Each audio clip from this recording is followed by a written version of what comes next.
Hello and welcome everyone to this East West Byway Company online session with your neighboring parishes and councillors along the Oxford and kind of like Cherwell area. My name is Jordi Vescoiche and I'm one of the engagement managers at IWRCO. We are very pleased that you can join us to this second meeting following the one that we held back in April on the first week of consultation. And as advised on the invitation, the session today is an opportunity to for you to raise any outstanding questions that you or your residents might have on our proposals. Now that you probably had like a chance to properly read into the documents, and residents have been in touch with you as well. We want to ensure that we've tackled all your key questions before you submit your response to the consultation. So for that purpose, we have allocated like a kind of a significant amount of time for Q&A. So there will be plenty of time for that. For those of you that submitted questions ahead of the session today, like, thanks very much. We've tried to cover them in the slides, but if you haven't, or you have other questions that you didn't submit, like, no problem. As I said, there will be plenty of time for Q&A. Also to let you know that we're holding similar sessions with all the parishes and councillors within the consultation zone along the route throughout this week. And in terms of structure, so we'll start with a presentation that will run for around 30 minutes. Then we've allocated 50 minutes for Q&A, and then we'll wrap up with some next steps. So overall, like, the session should last for around 90 minutes. Said that, I'd like to introduce you to the rest of the team that is joining me this morning. We have our program delivery director, Ian Parker, who you'll meet in a second. We also have our program manager for the Marston Bay line and London Vista Road, Lyndon Adolphus, and our communications manager, Kate Campbell, as well as Hannah McCarthy and Catherine from Acon, who are supporting us holding this session by note-taking and monitoring the chat bar. Before we start with the presentation, I'm going to run through a brief housekeeping and Zoom etiquette note, although probably by now we're all like incredibly well versed after like this many months, but still always good to go through those.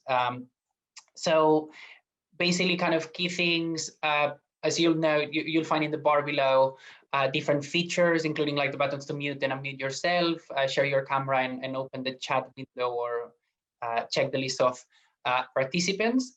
We'd also be grateful if you could rename yourself to display your full name in case your Zoom account doesn't show your full name already. And we'll ask you as well to please keep yourself muted at all times unless you're given the floor during the Q&A, to avoid those kind of like unpleasant echoes or odd noises. If you experience any technical issues during the session, please email contact@eastwestrail. We'll be monitoring the inbox just in case like we need to pull you back in. Then in the Q&A section, we will aim to address all the questions that you have. If there's any questions that kind of we can't address due to time, we would take them away and follow up with you via email afterwards. And during the Q&A, if you want to raise a question, like, please raise your use the raise your hand feature, which you can find in the bottom right of the participants list. And also to let you know that the session is being recorded, and that like the recording of the session and the deck that we are presenting today will be available on the website, on the consultation site, next week.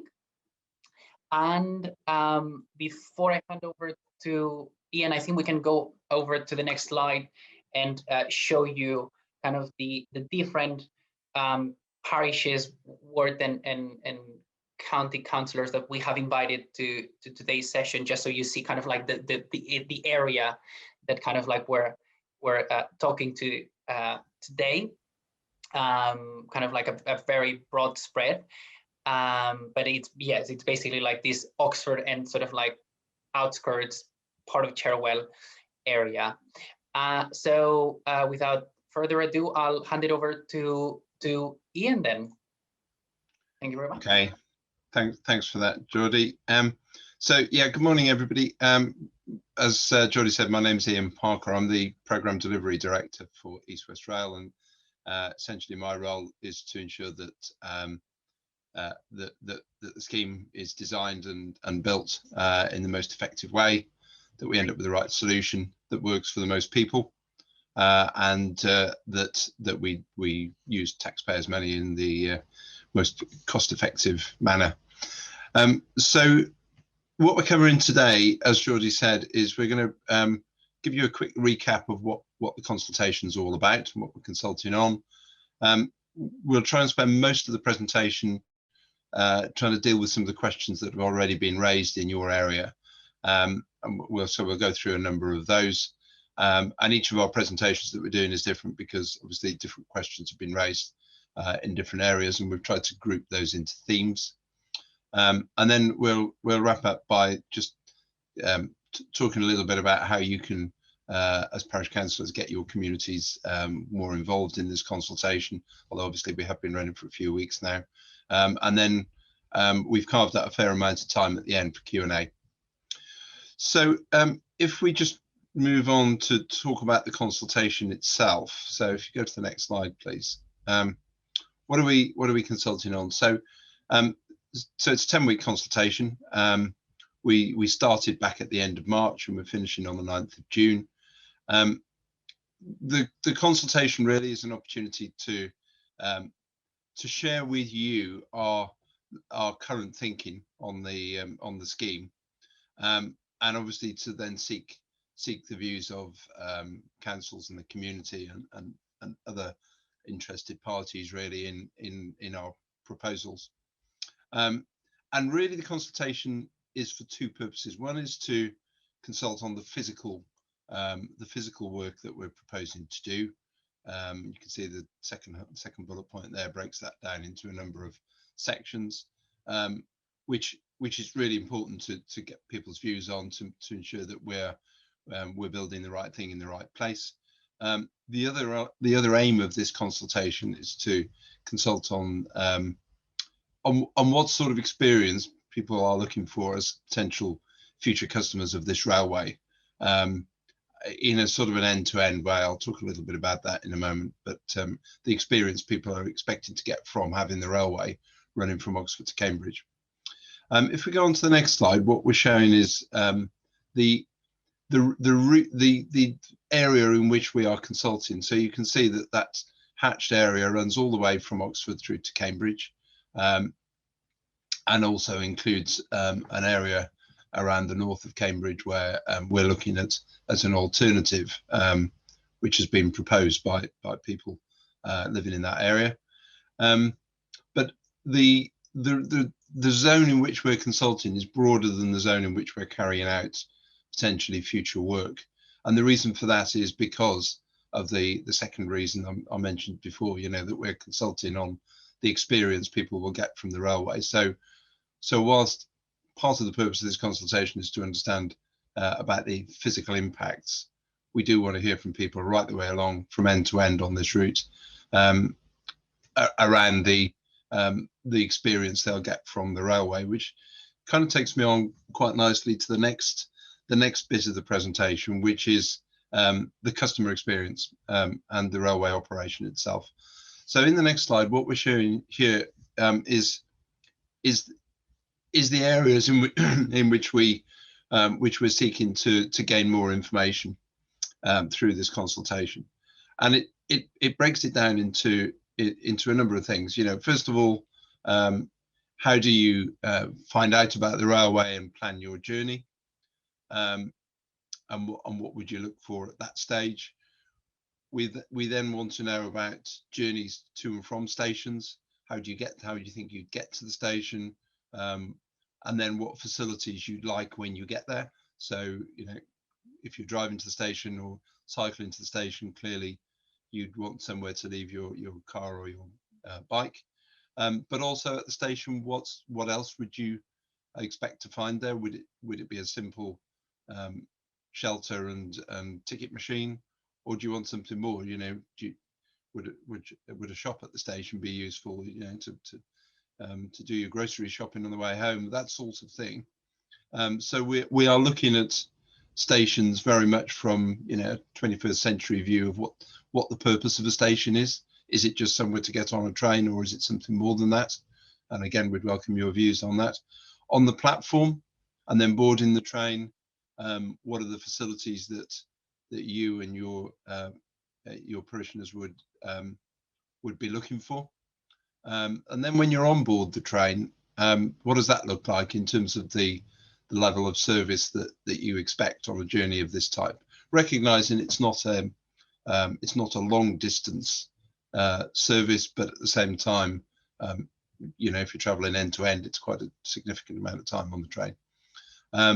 Then, you know, almost the reverse of what you look for when you get to the station. What do you look for when you're alighting from the train?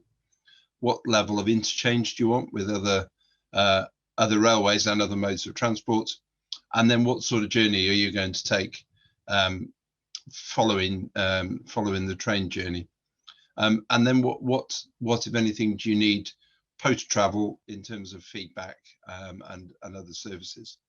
So on the next slide, we've got a summary of that really. So it really boils down into those 5 areas: the train service itself, the experience at the station, experience on the train, the interface with our customer service teams, and then customer information. What information do you need before and during and after your journey? And we ask this, of course, because East West Rail Company is not just the developer of the railway, but also will in due course become the operator of that railway. And indeed, the first phase, which is being constructed at the moment, will come into operation in a few years' time, and we expect to be operating that from the end of 2024 onwards. Okay, so moving on to the next slide. These are the areas in which our consultation documents provide specific information. So from Bletchley going further east, I guess that's obvious because all of that involves physical work. But we're also consulting on the area and providing details on the area between Oxford and Vista, because as we move into future phases of the project, we are going to have to go back and do extra work around Oxford, in Vista at the level crossing, of course, and other points along that route. So you'll see in our consultation documents we cover all of those areas.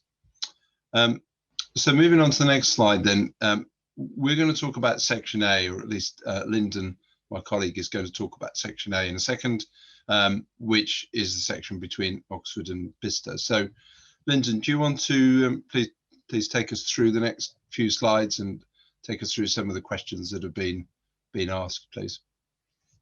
Okay, certainly. My name is Lyndon Adolphus. I'm the program manager. Just before I go into this, just to say that based on our passenger forecast and demand requirements, we've determined that the 4 trains per hour will be traversing our new railway, and as a result of that, we would require works at Oxford Station, because the additional train capacity would require additional platforms and modifications to platforms, and also perhaps to some of the station accommodation and waiting areas and so on. But we're yet to determine the scope and extent of work required at Oxford Station itself. And as part of that, we would also be looking at the 2 stations along the route, which is Oxford Parkway and Vista Village. And depending on, based on station patronage and footfall, we to determine whether additional works would be required and enhancement works, etc. So that is yet to be determined. If you can move on to the next slide. So, as I was saying, Oxford Parkway, Vista Village, we are carrying out feasibility works to look at what additional works would be required, and additional platforms, and also the Oxford station area. And based on our current assessment with regards to level crossings at Vista Village, the Vista Village level crossing, with configuration or combination state 1, the work that's currently being undertaken, the level crossing will be down for about 20 minutes in the hour. With the additional train service that we're introducing to the line, it is envisaged that the crossing will be down for close to 50 minutes in the hour, and which would make it impractical to cross the railway. So we are looking at a number of options, as you're probably aware. You know, there are 6 options currently. If you could go on to the next slide. There are 6 options, and yeah, we're looking at 6 options currently on the table, ranging from a pedestrian footbridge with ramps, to online and offline solutions, as well as bypasses, diversionary routes. I'm just looking at the slides here. Fine. So I'm sure there's some missing slides. I apologize. Yeah, if you could just keep on moving, if you don't mind. I think I've covered quite a.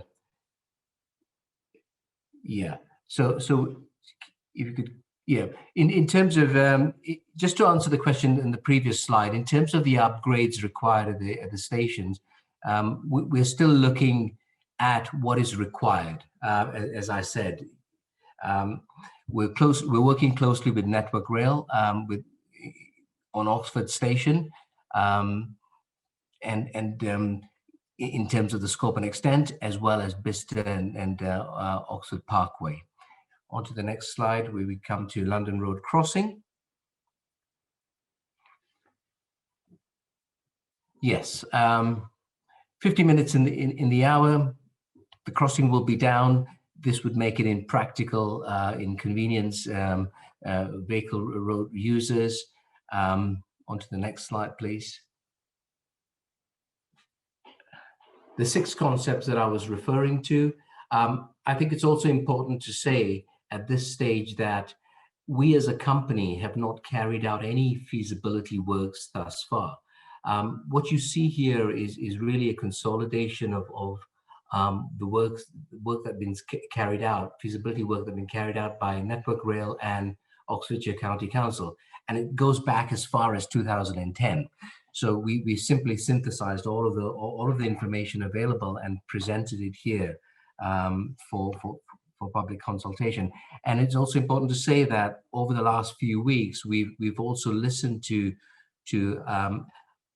alternative ideas and concepts that have been presented, and we'll be throwing it into the mix, if you like, such as a pedestrian underbridge, which was raised a couple of times by some of the members during the consultation process, community members, as well, because one of the issues that many people had was a footbridge with a long ramp would be unsightly and would have detrimental sort of visual impact on the local area. So a pedestrian underpass is something that we're looking at, along with these options that are currently up on the screen here. In addition to that, we are also looking at a flyover option that was presented by one of the councillors, which comes off at a T-junction onto Station Road. So that is an engineering concept that we would have to test through the design feasibility process as we go through over the next few weeks. On to the next slide, please.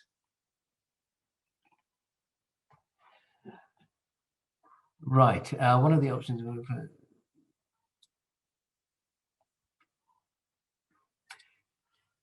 Yeah, I mean, in terms of closure of the crossing, yeah, the number of trains that we're running we plan to run 4 trains per hour in either direction would present a risk to the general public. And this was already highlighted in Network Rail's report, risk assessment reports on level crossings. And that risk was high, as it was based on the previous configuration of combination state railway usage. In addition to that, Network Rail also highlighted misuse of the crossing in the area. So as you can see, extrapolating that data and considering that we're running additional trains, we are posing a significant risk to the general public if that crossing were to be left open. Certainly, in terms of accessing, if we were to shut the crossing off and not provide an alternative crossing nearby that's convenient, it would certainly cut the town off into half, and it would cause it would cause an issue in terms of dividing the town into half. And that this has been raised by a number of councillors and members of the public already. So we are looking very carefully at alternative crossings and so on. As I said, an underpass is something that we have thrown into the mix, and we are looking at it carefully. But it's important to say, if we put in a pedestrian underpass, we would also need to provide and look at quite carefully what the vehicle movements would be within the local area. We're also taking cognizance of the fact that there are new developments being proposed in the area. We will have to do a significant traffic assessment, traffic studies, traffic modeling. We have set up steering group meetings with Oxfordshire County Council. We have received their feasibility study only last week. They've handed over all the data to us, traffic modeling data that is, and the feasibility studies. And one of their preferred option, as you're probably aware of, is to pedestrianize, to shut the crossing and pedestrianize the local area, and turn it, many of the road and highways within the area into cycle routes and pedestrianized routes. So that is an option that we're also looking at. It's our responsibility to provide a solution as part of the DCO that we are obligated to submit. We plan to submit. So on to the next slide. I'm going to hand over to Ian to talk about freight. Mm-hmm. Okay, thanks, Lyndon. So there's a couple of questions, well, there's a few questions been raised about freight, and I know that freight is a worry for lots of people along the route. So there are some things we should be absolutely quite clear about. The first question was about how much freight traffic will there be in terms of numbers of trains per day. The honest answer to that is we don't yet know, but let me explain a bit more about that. So we're building this as a passenger railway. Lyndon has mentioned a frequency of 4 trains an hour in each direction, which means that actually there aren't a great number of freight paths left between our trains once we're running a full service. So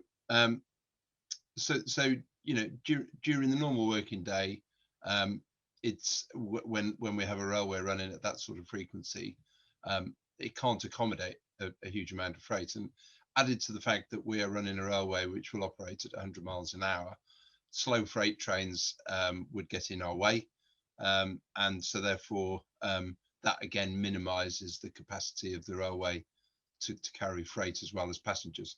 And as I say, this is being built as a passenger railway. The reason, though, that I said we don't yet know is because there is an obligation once a railway is brought into service that where possible it should be available for freight. What we are doing, though, is carrying out some studies to just get a sense of what level of traffic will be expected to use the freight traffic will be expected to use the railway. So we are planning for there being some freight, but only as long as it can be accommodated within the passenger service that we're intending to run. The other question, which I understand, is a concern, is will freight traffic be running 24 hours a day? Well, that is something we can control, and to be absolutely clear about that, there are no plans for a 24-hour-a-day freight service route. So, we will operate the railway between the hours in which passenger trains are available. It's not part of the plan to operate the railway using freight traffic overnight. So, and indeed, we need to accommodate the level of freight traffic that exists on the existing Marsden Vale line, and no more than that at the moment. So that's our measure. So hopefully that reassures you that this is not going to become a freight railway which has slow freight trains sort of trundling through in the middle of the night. That's not the plan at all. If we move on to the next one, then there are some questions on environment which we also need to pick up. So will it damage the environment? And there's a couple of questions there specifically about environmental impacts. And before I answer them, I suppose it's just what I should say is we're putting a lot of time and effort into designing a scheme which absolutely minimises its impact on the environment. It's not just about these questions and noise and vibration. It's about all of the environmental impacts that any infrastructure project will create, and we're looking at how those can be minimised in all sorts of ways. Not least of which the visual impact, which we're very aware of. You can't build a railway line with no visual impact, but there are quite a lot of things you can do, to minimise that. In terms of these two questions, what kind of trains will we operate? Well,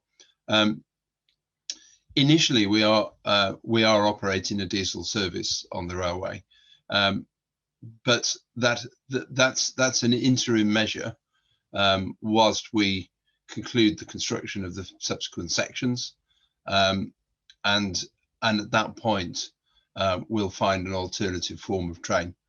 So we're requiring diesel trains on a fairly short-term contract whilst we're developing the solution further east. That's a very practical decision to get the railway operational by the end of 2024.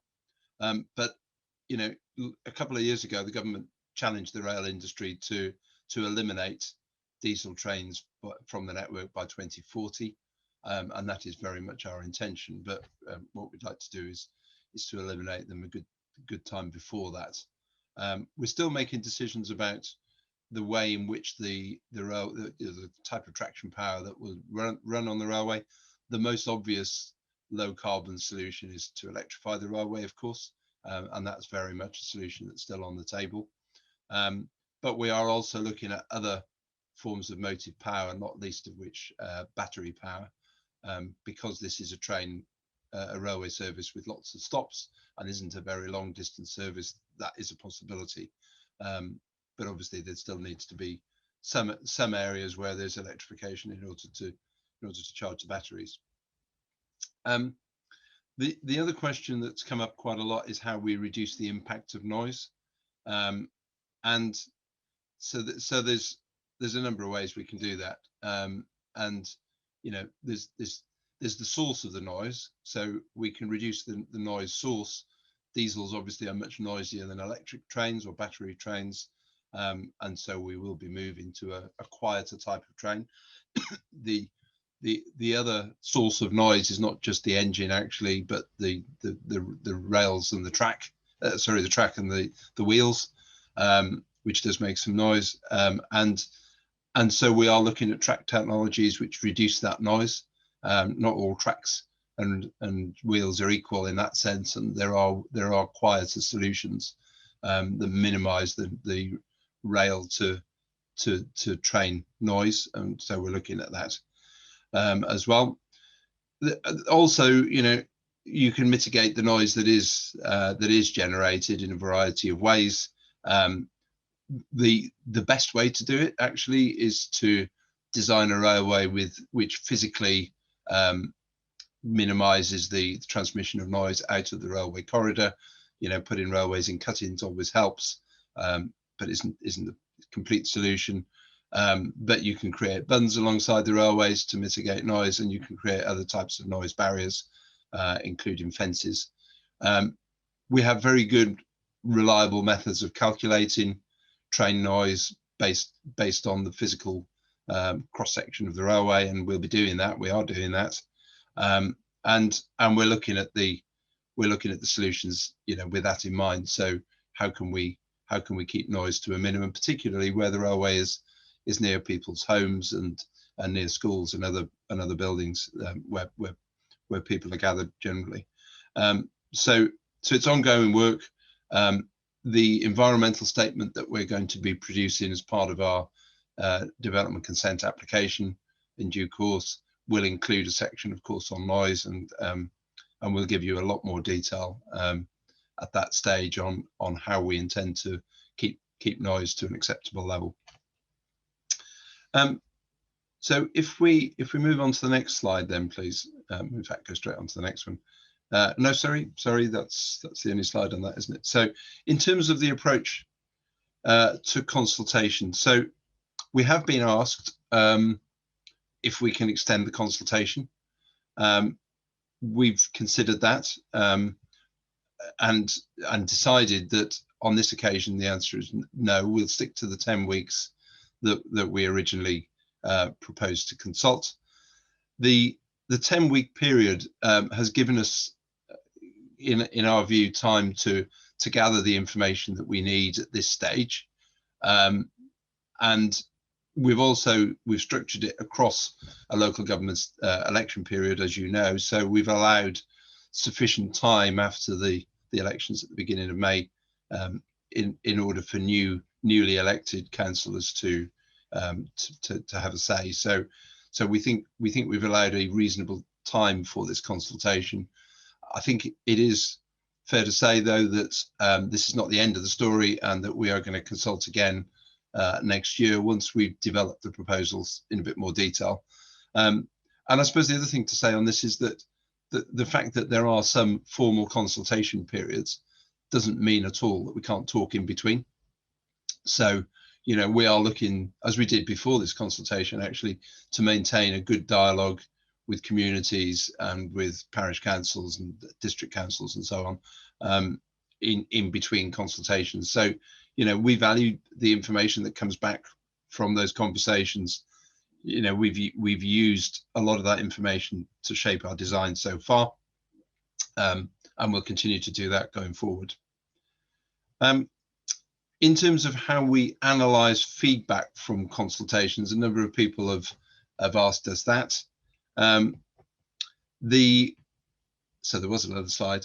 How do we analyse feedback from the consultation? Well, so we've collected a huge amount of data already. Of course, there's still a lot more information coming in, and we will be reviewing all that against the questions that we asked, and against all of which were asked for good reasons, because they help inform the next stages of design.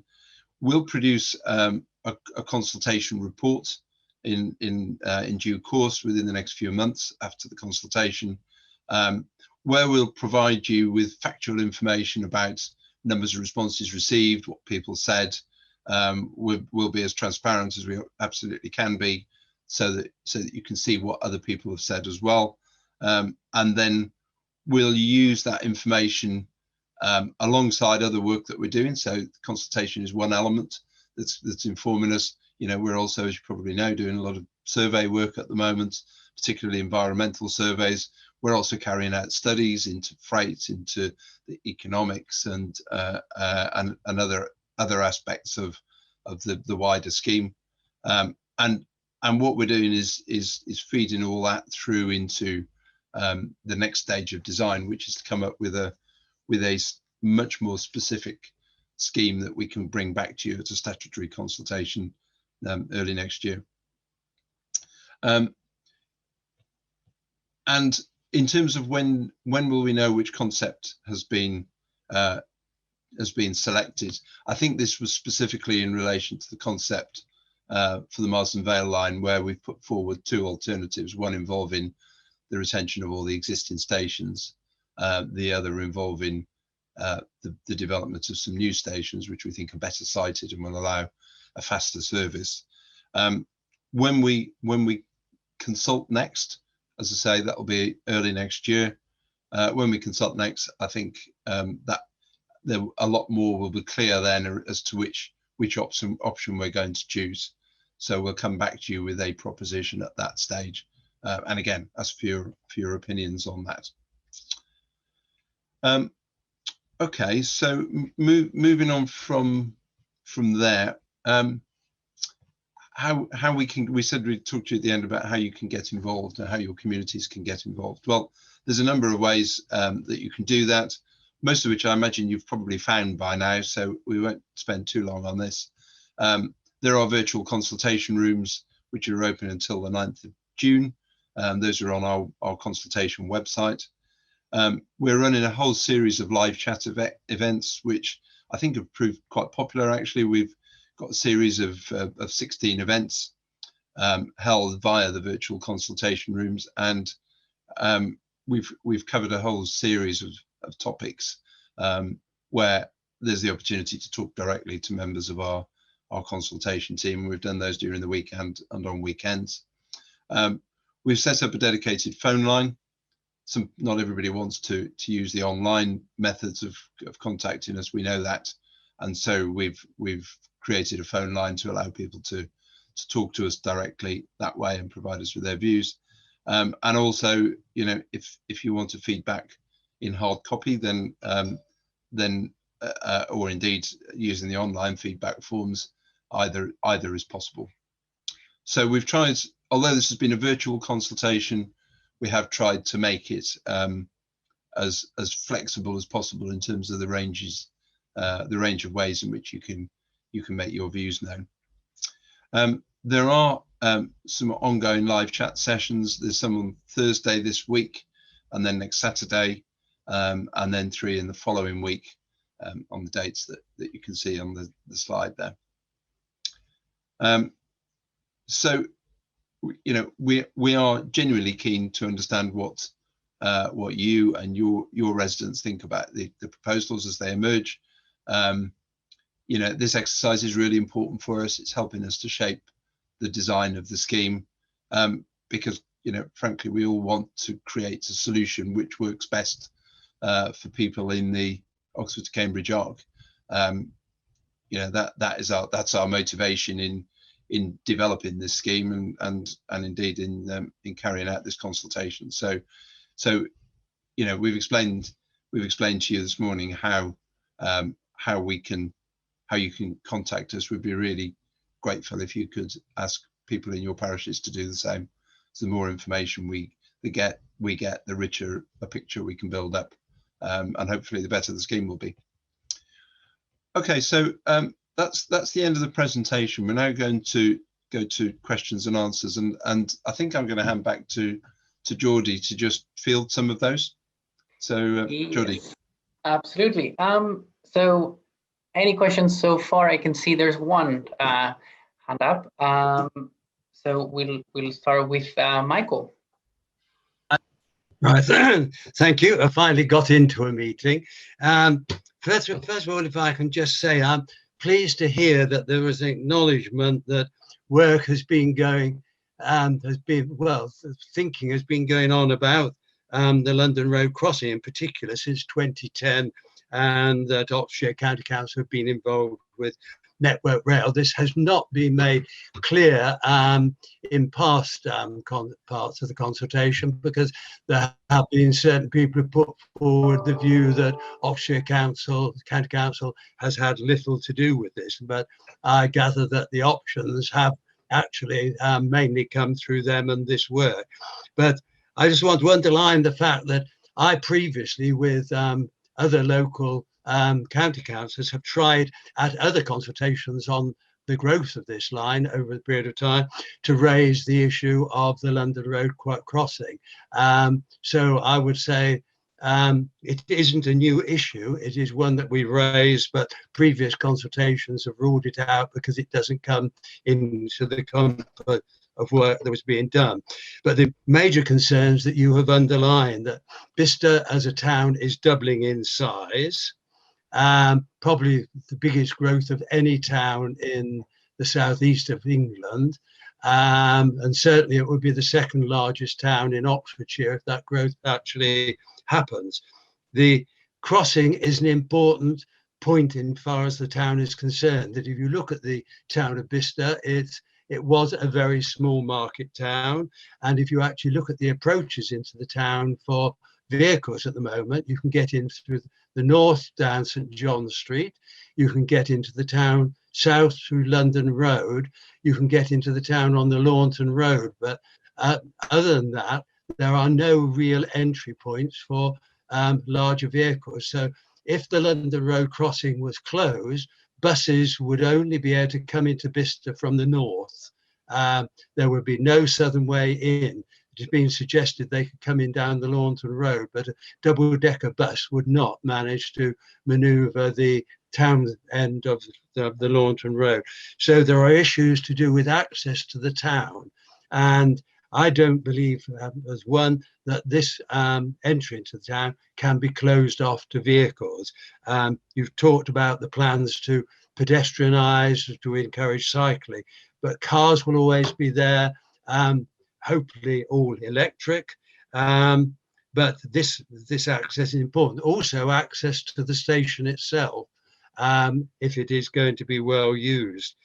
The main point I think I want to make is the growth of Vista on the southern side. When this was first discussed way back in time, so the Vista to Oxford piece and then the Oxford to Marylebone, the southern parts of Vista were not on the map. So we've now got growth at Graven Hill, we've already got Langford Village, and we've got Retwick Green. We've got Ambrosden growing as well. And we've also got a new super doctor surgery coming in within a stone's throw of the crossing. So a tremendous amount of growth on that side of the town. It seems rather strange that in the northern part of Vista, an underbridge has been put in to connect the two parts of the eco-town. So I believe an underbridge or a tunnel or like need to be put in at this end. So it is vital, I think, vitally important that all options are considered, but we need to maintain a town that isn't divided into two. The thoughts that it could just be pedestrians and cycles, I think it's a non-runner. The other thing I just wanted to say is that I'm rather concerned that freight is not being considered, because part of my support for this scheme right from the beginning was to try and get freight off of the A34. And I know Councillor Sibley from time to time mentions the ability of rail networks at Vista Ordnance Depot to actually cover a freight depot. Sorry to hear that wasn't being considered. The other issue I want to just raise is you're talking about diesel for now and electric. If it did go over to normal electric, it will mean disruption to the line, because at the moment you are not, I gather, changing what I would term current bridges into the higher level bridges necessary. So is that there within your consideration? I'll be quiet now. Okay, thank you. Okay. Shall I pick up some of those points, some of your latter points, and then Linda maybe pick up some of the specifics about London Road? As far as freight is concerned, we are considering it. We are creating a railway that is freight enabled. What I was trying to explain earlier on is that we are building first and foremost a passenger railway. That's the purpose of the project. And we've made a commitment to include freight where we can. recognizing that you know that it needs to fit between the passenger trains. One of the things we are planning to do actually further east is to create some loops alongside the track, so that where freight trains are using the railway, that they can pull into the loop and let our faster passenger trains get past. What we don't want is a passenger train that's having to crawl along behind a freight train, which in some cases are only doing 30 or 40 miles an hour. So so we are making provision for freight, and it is a requirement from the Department for Transport that we make provision for freight, but not at the expense of the passenger service, and not overnight.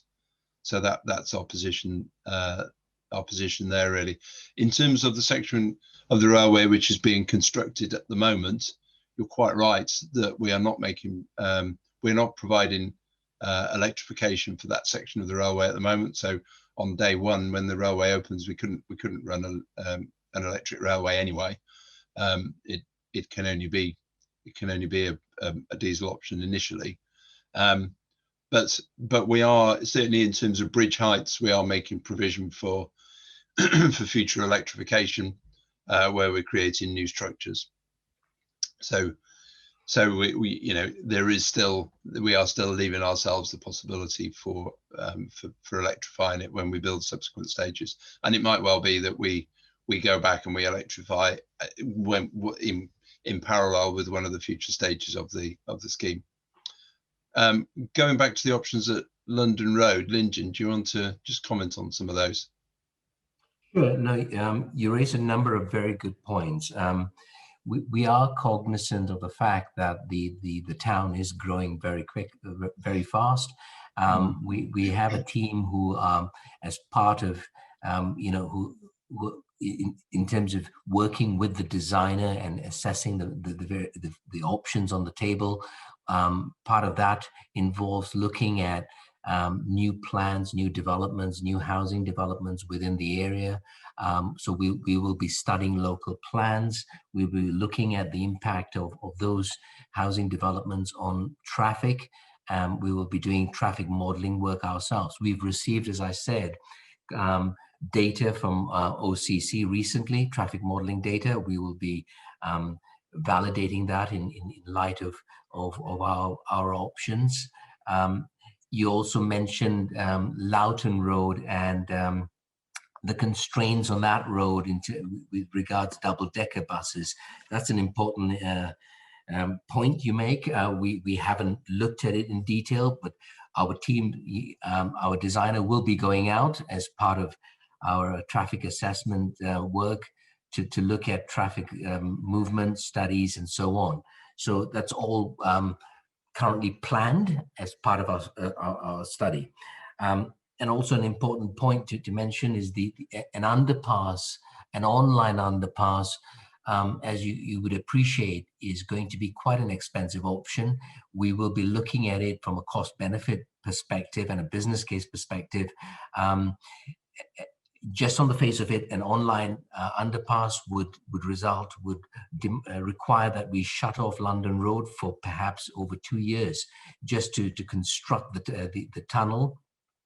There's significant utilities that sit within London Road because it's a arterial road, if you like, with lots of utilities would need to be diverted. And also the water table is an issue. So you know, we have we'll end up with a fairly deep tunnel with a number of sumps and pumps and submersible pumps working away 24/7, and you know, a whole life costing would also come into play with regards to an option of that nature. So all of these options we will be looking at. You know, we have probably 10 options on the table currently, including the ones that have been put forward recently. We will be going through an initial sifting of those options. We have an established number of assessment factors which we are applying consistently across the various packages of work that we're looking at on this scheme, and we will be adjusting, tweaking them as we kind of refine our options and come to a preferred option, which we hope we will be able to present during stat consultation early next year. So I hope I've covered some of the key points you've raised. I'm happy to address any specific points. Brilliant, thanks, Lyndon. So if there's no follow-up to that, I suppose we can go to the... Yeah, sorry, Ian. Jody, can I just pick up? Terry has just raised a point about it being cheaper to install electrification during construction rather than a live railway. Well, yeah, I mean, it would be. However, that wasn't part of the design and the project that we've inherited. So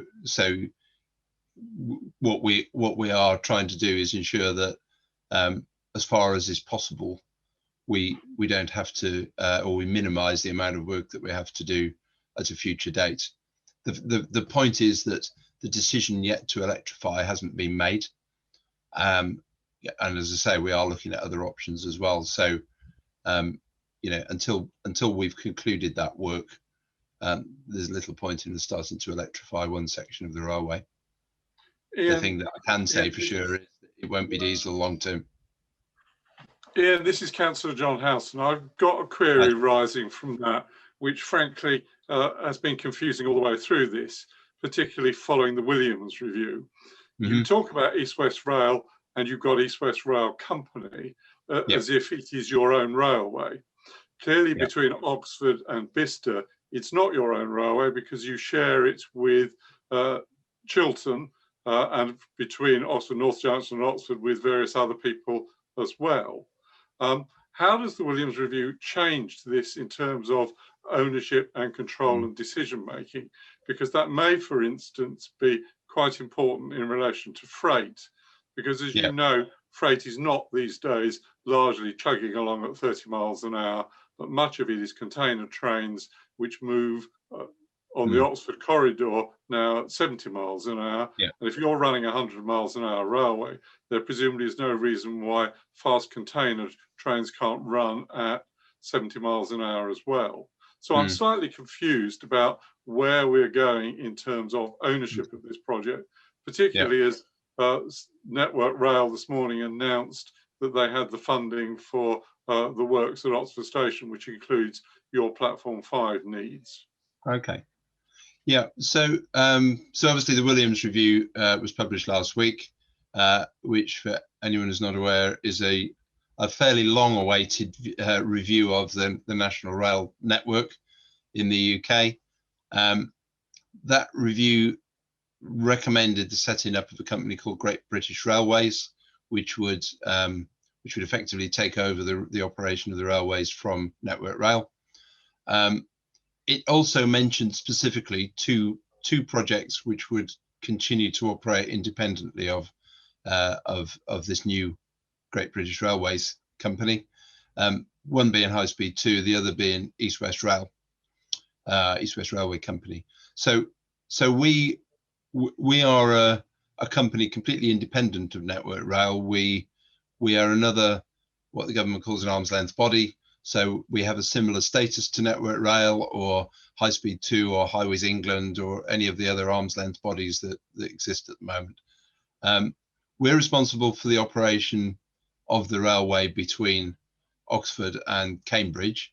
That doesn't mean we're responsible for all of the infrastructure over that length. And you're quite right, John, that the infrastructure between Oxford and Vista would continue to be, well, it'll now be Great British Railways infrastructure actually, but for the time being will continue to be Network Rail infrastructure, but it won't be ours. Going further east, and indeed from Bletchley further east, the intention is that East West Railway Company will both own and operate the railway. But you know, the section of railway which we share going into Cambridge, again, we'll operate our railway service over it. Doesn't mean we need to own it, and we won't. So where we join the Shepworth branch and the West Anglian line going into Cambridge, we will run on Network Rail or Great British Railways infrastructure. So it's not a simple solution. The simple bit of it really is we'll operate a railway end to end. We'll operate a service end to end. the infrastructure, we will own the bits of it that we construct. We'll then run on other lines at either end mostly, and at other points along the route. In Bedford, actually, which is part way along, our intention is not to use the Midland Main Line, but to build our own tracks alongside Midland Main Line, just simply because it makes our system more robust and more reliable. Although we will have connections onto the Midland Main Line for the very reason that you state, because some freight trains will want to access Midland Main Line from our railway at that point. So we're not going to restrict that.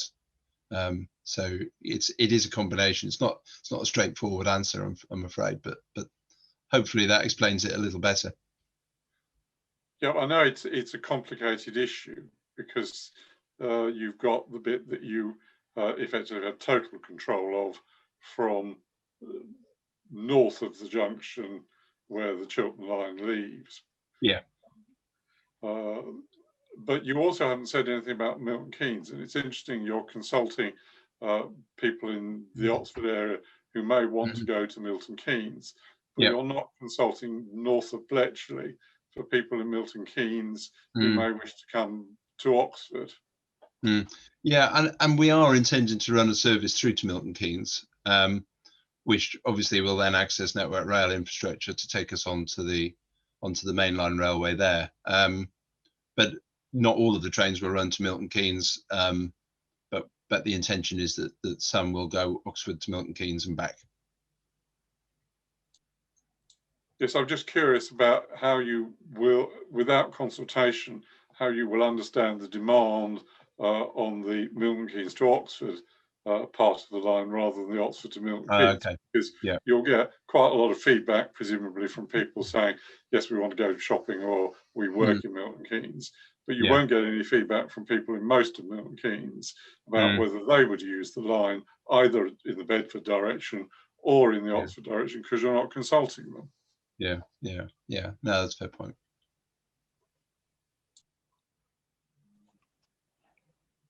Brilliant. Looking at the chat, I think we've covered all the questions that have come in so far. Wondering if other attendees in the session who haven't raised any questions so far might want to ask one. Terry. I'm going back to the subject of freight again. I noticed you said you're including freight loops in the eastern section beyond Bletchley. Why haven't you included them in the current section that's being constructed between Vista and Bletchley? Surely that would be, should be done at the same time rather than have to be added in later on. So simply because we haven't yet been able to demonstrate the need for those loops over that section? Surely in the long term, in sort of climate change, anything that can be done to increase freight traffic and get traffic off the roads onto the railways beneficial, and surely that should have been a very important part of your long-term planning. No, and it is important, you're right, to get traffic off the roads and onto rail, if that can be provided then more in a more sustainable way. And there is, I guess, what the issue is, there's a balance here between what we can justifiably do and gain planning consent to do at this stage versus some longer term plan. And we often get accused in the rail sector of trying to satisfy a basic need by creating a grandiose scheme which is future proofed for the next 100 years, and sometimes when we're talking about great separation of junctions, for example, that accusation is thrown at us.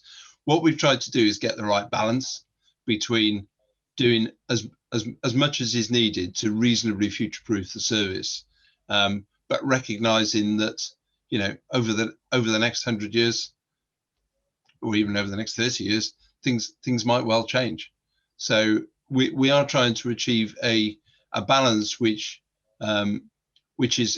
satisfies the needs of the railway, including the freight needs and the environmental issues, and at the same time creating an affordable solution. So it's a question of trying to generate a balance between the two things. Has research been done, with looking, at companies who may wish to move from road to rail? And I'm looking at the long distance east-west rail connection, not just the section you're covered with, but obviously the total connectivity. And I'm certainly aware there is one company out whose name I can't remember, who certainly said if there was a good rail route, say between Felixstowe and Southampton, they would certainly move traffic on. I think it's just something that obviously is, so this lack of joined up thinking that really should, does need to be done. Yeah, and we are in the process of carrying out quite a major freight study at the moment to just try and predict how the railway will be used. So we weren't, this sounds very slopey shouldered, and I don't mean it this way at all, but we weren't involved in the initial planning of the first phase of the project. We've inherited that from Network Rail. What we are therefore doing, so we've taken their scheme pretty much as it's been transferred across to us. But what we are doing before we build future sections is getting exactly the sort of information you're describing, actually, Terry. We're trying to understand the wider freight picture, not only in terms of the demand, which obviously is important, but also, is there capacity on the tracks on either side of our railway to make the whole thing viable? Because if you took it to the extreme, we could provide capacity for as much freight traffic as wanted to come through our section. But if the track on either side doesn't have that capacity, there's not much point in us doing it. So it's about understanding the bigger picture and getting the right balance between making a sensible level of provision, but understanding what's kind of going on beyond the extremities of our scheme that make that provision sensible. Yes, I'm fully aware that you're just looking at one section that and sort of each end is so very important to sort of the long-term development of the railway. And obviously I don't know how much consultation you're having with Network Rail and others, but that is a section. Can I move on to another subject? Again, it's sort of a bit you sort of did hint on in your introduction about sort of connectivity with other public transport services and how much sort of work you've done particularly with bus companies about ensuring that they time their bus timetables to meet sort of the train timetables, and to try and reduce people having to use cars to get to the trains. Yeah, so it's what we talk about quite a lot as being our sort of first mile, last mile strategy, and so we have been doing quite a lot of work to just understand. And actually, this consultation is part of the research, if you like, into that, to just understand what people's preferences are in terms of accessing the railway. And yes, we are talking to bus companies and the Cambridge Autonomous Metro we spoke to fairly recently. We're talking to Highways England, we're talking to local authorities. So we're trying to understand that bigger picture. But also, as I say, through this consultation, what we're trying to understand is the views of communities and individuals around their particular needs, to try and build up as good a picture as we can of how people access the railway. And particularly on the Marsden Vale line, the siting of our stations is not yet fixed. We've put forward a proposition, and we're really keen to hear from people about that proposition to tell us whether they think we have the stations in the right place. And we had a similar conversation yesterday with some parishes along the Marsden Vale line, and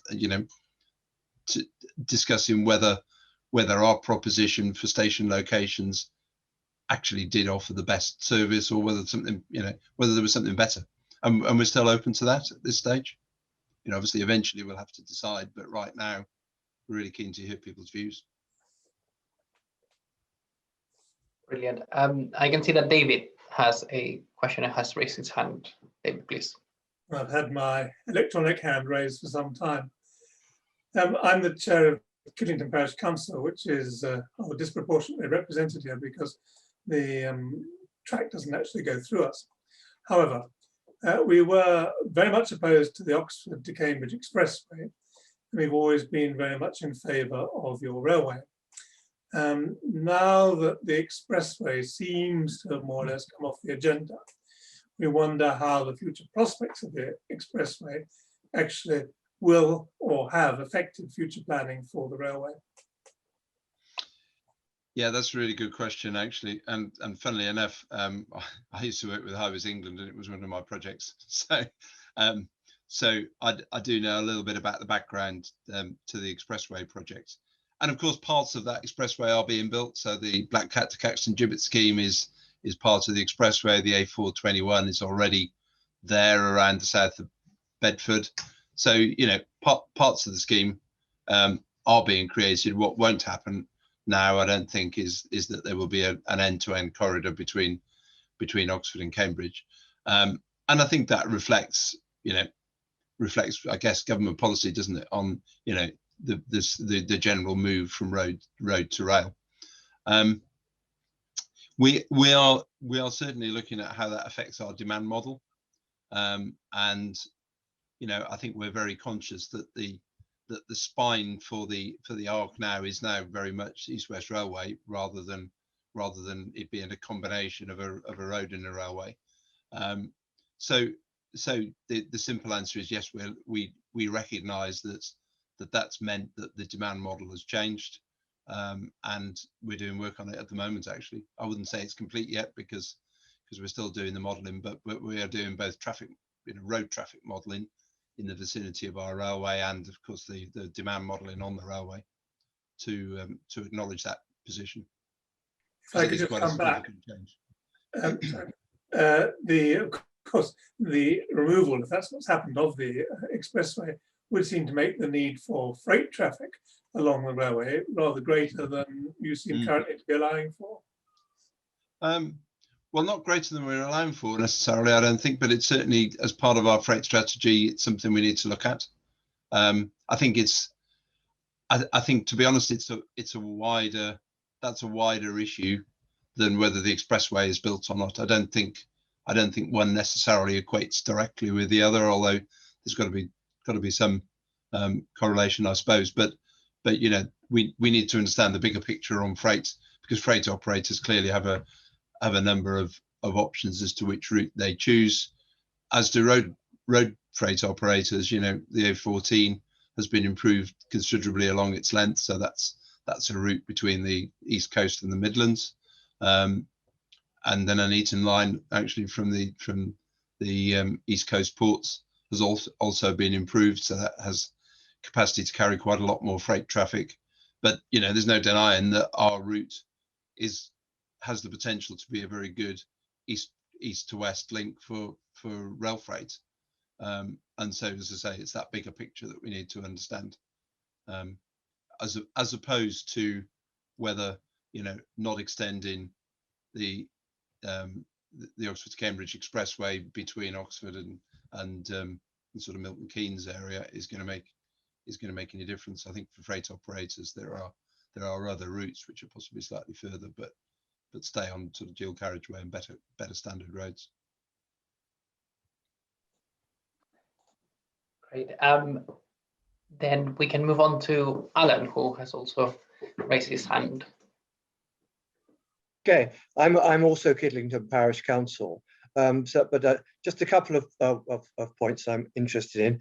You mentioned the statutory consultation process associated with any planning application, etc. Could you actually explain what the process is there? Yeah. Then also, just leading on, I've just sort of probably missing out on the points in the documents you've sent us. What parts of the railway are due for opening in 2024? And okay. Also, you've just touched on the issues Lyndon did about design work at the likes of Oxford Parkway Station. One in the consultation, it mentions the need to redesign or reconfigure Oxford Parkway Station. I just wondered if there'd been any further thought on that, because obviously the station itself has only been open 5-6 years now, and also in particular associated with Oxford Parkway Station, although it's not a problem at the moment, the actual parking provision there is actually not sufficient for the railway station itself. There's been quite a lot of jamming up of the area because of the need to actually find spaces there. And obviously, although you want to promote alternative forms of transport to get to the station, I think one has to accept that a station such as Oxford Parkway is going to generate a lot of parking for any service provided.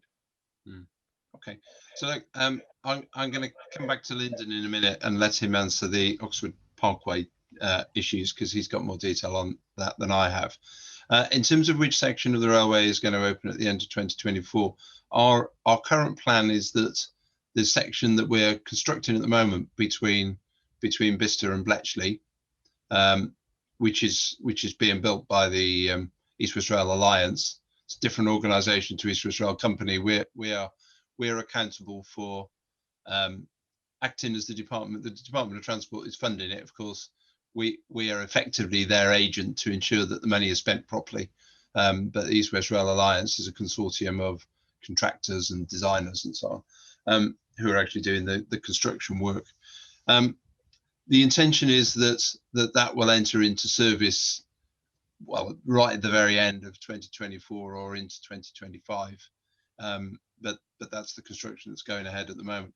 In terms of the process for the rest of the railway, so the section to Bicester actually was built under what's called a Transport and Works Act order, which is commonly used for rail improvement and tram schemes and that kind of thing. We're using different legislation. We're using the Planning Act 2008, and we can use that because this is what's classified as a nationally significant project, nationally significant infrastructure project, and effectively the reason we're using that process is because it gives us more certainty around the timescales than you would get with the Transport and Works Act or a hybrid bill. So High Speed 2 are using a hybrid bill to get their powers granted. As I say, we've chosen the Planning Act. It's not generally used in railways. It's used a lot in highways. So most highway schemes of any size are now built under that legislation. The reason, again, it's worth understanding the process is because you'll see that there are very specific points in which you can raise your representations and your challenges and so on. So the Act requires us to carry out what they call a statutory community consultation, and that will take place next year. When the Act requires us to bring the scheme proposals to consultation to ask the public, communities, councils, what they think of them. But we can't do that until we have a fixed scheme. And so what we're doing at the moment is a voluntary process. It's not a requirement of the Act, although I think you'd be pretty ill-advised not to do it. But what we're doing at the moment is consulting on options to help inform us in our thinking on which we bring forward, what scheme we bring forward as our proposition for our application.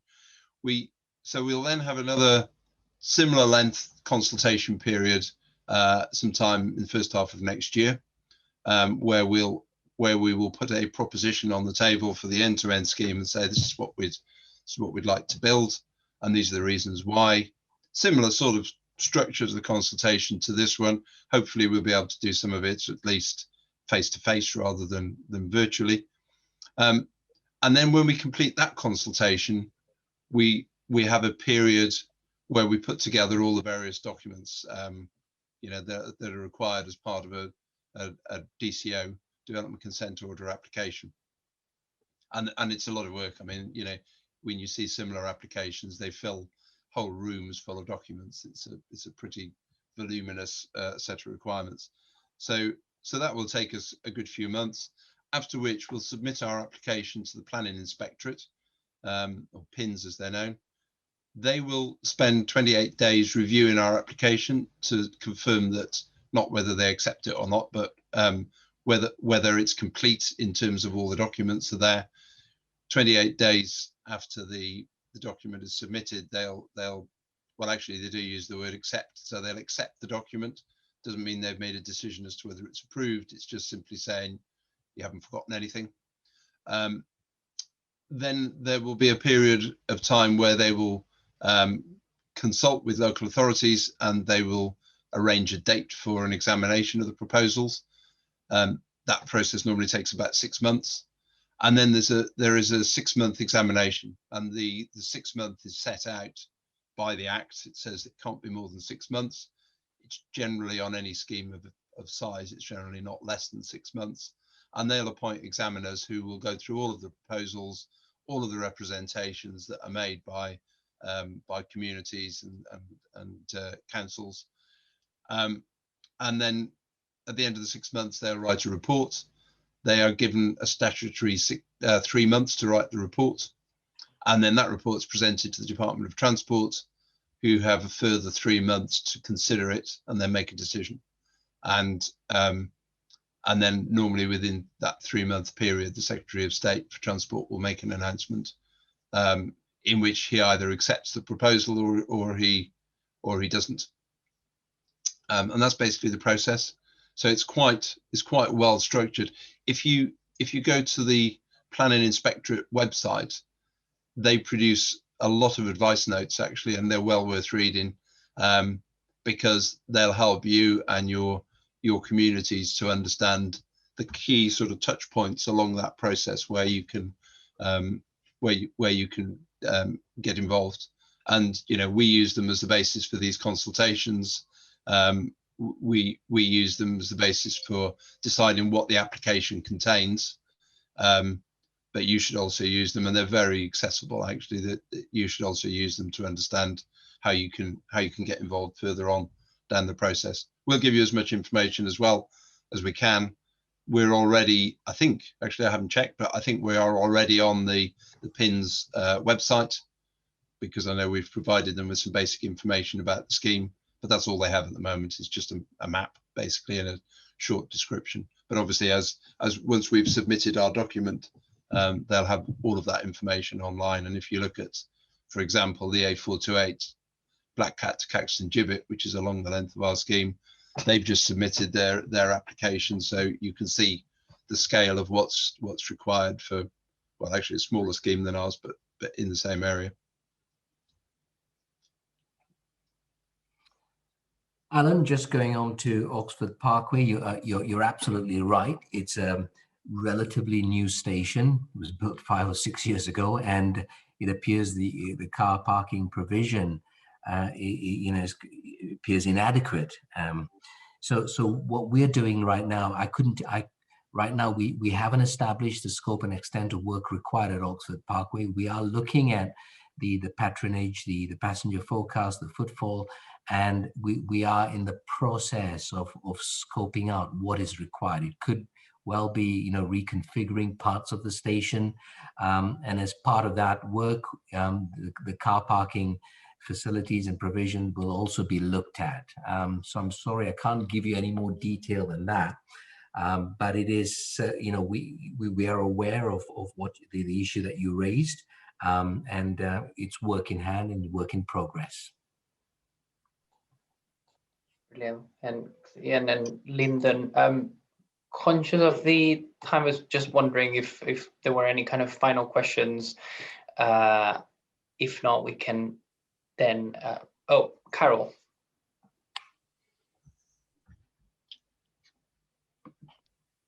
All right, thank you. I've listened with great interest. I think one of the points I'd like to raise, and you've been talking about modelling, how up to date are these models that you're using? My point being that the models that we used to open the Oxford through Vista to London route were woefully wrong, as you've just been mentioning. Oxford Parkway is incredibly busy, so is Vista, and it was we were getting trains with many more carriages needed than was originally modelled for. So therefore, and sorry, I'm from Vista, therefore the train times and the amount of size of trains we were told in the previous stages of the project were woefully incorrect. We were told that we would be only talking, and when I was at the public inquiry in 2019, we were talking about 3 carriage trains. That is totally inadequate. It's way beyond that even now. So my concern is that if the modelling is not brought up to date and looked forward, then we're always going to get the wrong figures, because historically they've been inadequate. So I'd like to know a little bit about how you're re-looking at these models. Okay, so I suppose our modelling is currently so up to date, we haven't finished doing it yet. So there's still more work to be done. We are looking at this independently. We're building up our own demand model at the moment. It's actually quite tricky at the moment because, you know, post COVID, things are undoubtedly, we can't apply the old models and just say, well, you know, this growth rate of X% a year. We do need to fundamentally understand what the impact will be of what's happened in the last 18 months, you know. So so we are looking very carefully at the forecasts, the forecast for rail patronage, and we're building up a model, you know, which is specific to East West Rail. So so we're not relying on old data. I think you can be absolutely assured of that. We're building up a model that's right for this railway. Okay. And I can only make one more plea as another Vista, a very involved Vista group, that you know, it is so incredibly important, and I'm horrified to hear this feasibility study from Oxfordshire County Council recommends a pedestrian only crossing. That does not represent the feelings of the communities. We're already undergoing a Facebook poll of people, and let me tell you, I haven't worked the percentage out, but I should think it's about 90% so far who are saying that there must be vehicular access as well. You know, post-pandemic, I'm certainly out and about on the roads and that, and seeing the impact in Vista. And just to say that we have one of the roads at King's End in Vista undergoing roadworks, and now it's about impossible. You know, that it's probably taking 30 minutes to go a mile, or no, it's probably about 2 miles to get round the long way to get into the centre of Vista. I can be 15 or 16 miles away in Aylesbury in the same amount of time. So I do think I can only plead that I know it's Linden area, that, you know, they really do look. I think these people, I'm sorry to say, Oxfordshire County Council sit in their offices and they don't actually come to Vista. And it is of grave concern to the people of Vista. Okay, that's noted. Thank you. So as kind of all the other kind of like input provided throughout the session, one of the things like we want to stress is I like to please kind of submit that as part of your feedback response, so we can kind of like carefully look at it. I can see that Carol's comments have kind of triggered a couple of reactions. We're going to tackle those very quickly because I'm conscious that we're just actually on time. But Michael first, and then David, and then we will finish the couple of slides. Just to assure that the county councillors for Vista, as far as I'm aware, certainly myself, Les Sibley, and others, are fully aware of the views of Vista people and support them to the hilt. And thanks, Michael. David. Yes, I'd just like to pick up Carol's point about modelling and Alan's point about Oxford Parkway. And one thing that does worry us very much is the pressure on traffic infrastructure as a result of the 4,400 new houses that are all set to be built in our area. So congestion around Parkway Station will undoubtedly get worse with a great many houses being built in the immediate vicinity.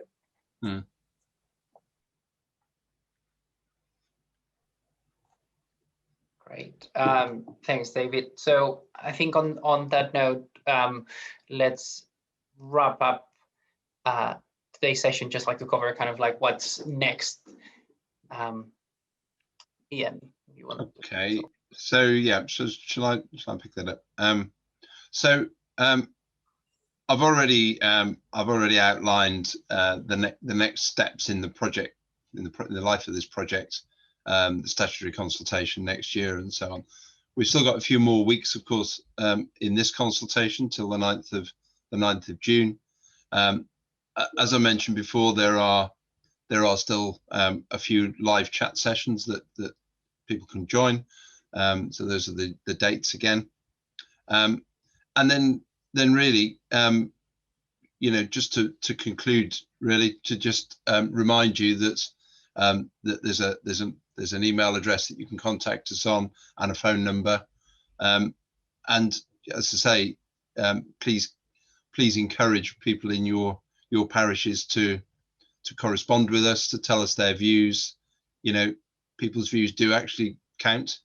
It's certainly not an academic exercise. This is very much a key part of the project. So, you know, please encourage people to share their views with us and give us their local knowledge, which, you know, although we have now built up a reasonable understanding of the scheme along its length, you can't beat local knowledge, and so the more feedback we get, the better, really, and the richer picture we'll be able to build up. So I'd just like to, Georgia, you'll probably have a few words to close, but I'd just like to thank everybody for their time this morning. These sessions are really useful for us, and hopefully they're useful for you as well. So thanks for giving up sort of 90 minutes of your morning, and we'll keep talking, I'm sure. So Geordie? Yeah, no, just to echo your comments right now. Again, thank you very much. As I said at the beginning, the recording of the session and the deck that we presented will be available on the website next week.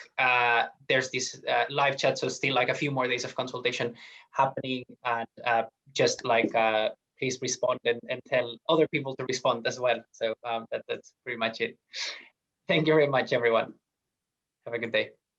Thanks. Bye. Bye.